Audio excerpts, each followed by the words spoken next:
First video చూసేటప్పుడు ఏమనిపించలేదు కదా, second video చూసేటప్పుడు తినాలనిపించింది అనే కోరిక కలిగింది. అవునా కాదా? అమ్మాయిల మీద అఘాయిత్యాలు జరగడానికి కారణం ఇదే. వాడు నచ్చిన హీరోయిన్, ఆవిడ చేసిన ఎక్స్పోజింగ్ ఊహించుకుంటాడు మనసులో. ఫ్రీ ఇంటర్నెట్ ఉంది, పార్న్ సైట్స్లోకి వెళ్ళిపోతూ ఉంటాడు. ఆడింకా ఆకలి మీద ఉంటాడు.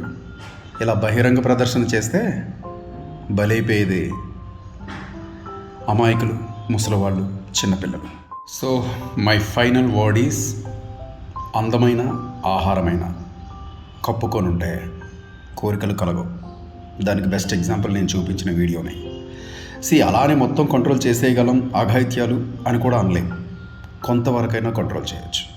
సో నాకు ఇష్టం వచ్చిన డ్రెస్ వేసుకుంటాను, నాకు ఇష్టం వచ్చినట్టు అన్నీ చూపిస్తాను అనే సోకాల్డ్ అమ్మాయిలు దయచేసి గమనించండి. తప్పుగా మాట్లాడితే కామెంట్లో నన్ను తిట్టండి, క్షమించండి.